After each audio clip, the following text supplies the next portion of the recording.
চট্টগ্রাম শিক্ষা বোর্ডের অধীনে অনুষ্ঠিত এসএসসি বাংলা প্রথম পত্র পরীক্ষায় অনুপস্থিত ছিল ৯৭৫ জন শিক্ষার্থী।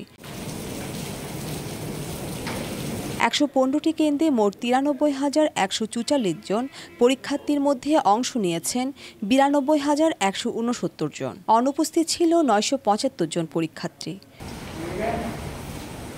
রোববার দুপুরের দিকে এসব তথ্য নিশ্চিত করেছেন চট্টগ্রাম শিক্ষা বোর্ডের পরীক্ষা নিয়ন্ত্রক এম এ মুজিবুর রহমান। তিনি জানান, চট্টগ্রামে ৬৯ কেন্দ্রে ৬৮,৩২৮ জন পরীক্ষার্থীর মধ্যে অংশ নিয়েছেন ৬৩,৬৫৫ জন, অনুপস্থিত ৬৭৩ জন। এছাড়া পরীক্ষায় অসৎ উপায় অবলম্বন করায় খাগড়াছড়িতে ৩ পরীক্ষার্থীকে বহিষ্কার করা হয়েছে। ৩ জনই দীঘিনালা সরকারি কলেজ কেন্দ্রের পরীক্ষার্থী বলে জানা গেছে। কক্সবাজার জেলায় ১৮টি কেন্দ্রে ১১,৬৮৪ জন পরীক্ষার্থীর মধ্যে অংশ নিয়েছেন ১১,৫৪৮ জন, অনুপস্থিত ১৩৬ জন। রাঙ্গামাটি জেলায় 10টি পরীক্ষা কেন্দ্রে ৪,৬৩৯ জনের মধ্যে অংশ নিয়েছেন ৪,৫৮৪ জন শিক্ষার্থী, অনুপস্থিত ৫৫ জন।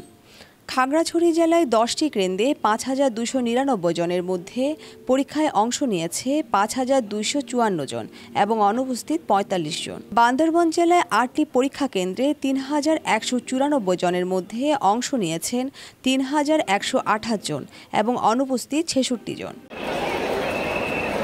বর্ণিশা চৌধুরী, বাংলাধারা, চট্টগ্রাম।